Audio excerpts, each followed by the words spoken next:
নমস্কার বন্ধুরা, আমার নাম সঞ্জীব বেরা। তো বন্ধুরা, যারা নতুন ট্রেডিং শিখছেন এবং ট্রেডিং করছেন কিন্তু ঠিক মতন সাপোর্ট রেজিস্ট্যান্স ড্র করতে পারছেন না, তো তাদের জন্য এই ভিডিওটি নিয়ে এসেছি আমি।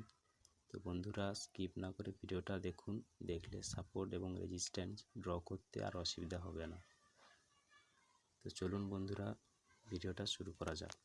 তো আমরা স্ক্রিনের মধ্যে চলে এসেছি। তো বন্ধুরা, প্রথমে আমরা দেখে নেব যে সাপোর্ট আর রেজিস্ট্যান্স কীরকমভাবে ঠিক কাজ করে। আমি এইখানে দুটো লাইন টেনে দিচ্ছি। তো একটা লাইন আমাদের সাপোর্ট হবে আর একটা লাইন আমাদের রেজিস্ট্যান্স হবে।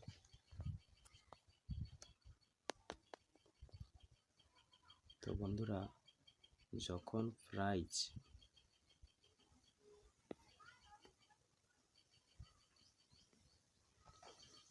নিচের থেকে সাপোর্ট নিয়ে উপরের দিকে যায়, এদিকে আসে, নিচের থেকে সাপোর্ট নিয়ে উপরে যায়, উপর থেকে আবার সেলিং প্রেসার হয়ে নিচে আসে। তো আবার নিচের থেকে এসে যখন উপরে যখন যায়, আবার উপরে রেজিস্ট্যান্স থেকে আবার নিচে সাপোর্টে আসে। তো ফ্রেন্ডস, এই যে উপরে যাচ্ছে, নিচে আসছে, সাপোর্ট নিচ্ছে, রেজিস্ট্যান্সে যাচ্ছে, মানে এর উপরে আর যেতে পারছে না, কারণ উপরে সেলার বসে আছে, নিচে বায়ার্স বসে আছে। তো আমরা যখনই এই সাপোর্টে আসবে তখন আমরা বাই করতে পারবো, এবং যখন রেজিস্ট্যান্সে যাবে তখন আমরা সেল করতে পারবো। তো এইভাবে আমরা ট্রেডিং করতে পারবো, এবং যখন এটা ব্রেক আউট হবে তখন আমরা এখানে রিটেস্টের ওয়েট করব, করার পর আমরা কিন্তু বাই করতে পারবো। তো সাপোর্ট আর রেজিস্ট্যান্স ঠিক এইভাবেই কাজ করে। তো চলুন আমরা চার্টে সাপোর্ট এবং রেজিস্ট্যান্স লাগিয়ে দেখে নিই কীভাবে চার্টে আমরা সাপোর্ট রেজিস্ট্যান্স ড্র করব।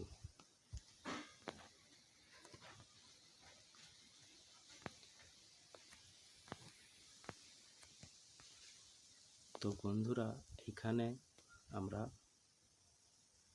সাপোর্ট ড্র করব, কারণ এখানে মার্কেট সাপোর্ট নিচ্ছে। তো বন্ধুরা, আমরা এখানে সাপোর্টটি ড্র করে দিয়েছি, কারণ মার্কেট এখানে প্রাইস এখানে বারবার সাপোর্ট নিয়েছে, ঠিক আছে। তো নিচে বাইং হয়েছিল, উপরে আবার সেলিং প্রেসার এসেছিল, ঠিক এরকম জায়গায় দেখাচ্ছি। নিচ থেকে বাইং হয়েছে, হয়ে উপরে গেছে মার্কেট। তো এখান থেকে আবার সেলিং প্রেসার এসে নিচে এসেছে, এখান থেকে ফের মার্কেট উপরে গেছে। তো আবার এখান থেকে মার্কেট নিচে এসেছে। তো বন্ধুরা, বারে বারে মার্কেট যেখানে সাপোর্ট নেবে সেইটা আমরা সাপোর্ট এরিয়া ধরে নেব, এবং মার্কেটের রেজিস্ট্যান্স কীভাবে করব। তো বন্ধুরা, রেজিস্ট্যান্স আমি দেখিয়ে দিচ্ছি। তো বন্ধুরা, এই জায়গায় একটা রেজিস্ট্যান্স আমি ড্র করে দিচ্ছি। দুইবার এখানে মার্কেট রেজিস্ট্যান্স নিয়েছে।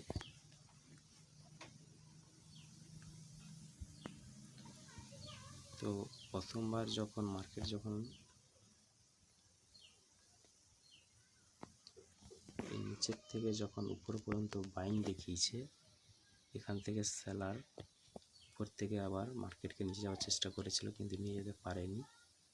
তো মার্কেট ফের একবার এখান থেকে বাইং প্রেসার এসছে, উপরে গেছে, কিন্তু এখান থেকে মার্কেটকে আর উপরে নিয়ে যেতে পারেনি। তার মানে এখানে হায়ার হাই করতে মার্কেট পারেনি, যার জন্য এখান থেকে মার্কেট আবার নিচের দিকে এসেছে। তো ফ্রেন্ডস, তো আমরা যদি দেখি এখানে উপরে রেজিস্ট্যান্স আছে এবং নিচে মার্কেট কতটা নিচে এসেছে, দেখুন মার্কেট ঠিক একটা সাপোর্ট এরিয়াতেই এসেছে। সাপোর্ট এরিয়াতে এসে সাপোর্ট নিয়ে মার্কেট আবারও উপরে গেছে। তো আমরা চাইলে আমরা এই জায়গাতে বাই করতে পারতাম। আমরা চাইলে এই জায়গাতে আমরা বাই করতে পারতাম এই লেভেল পর্যন্ত, এবং স্টপ লস আমাদের এই সাপোর্টের নিচে থাকতো। তো বন্ধুরা, আশা করছি আপনারা বুঝতে পেরেছেন। তো ভিডিও ভালো লাগলে চ্যানেলটাকে সাবস্ক্রাইব করবেন।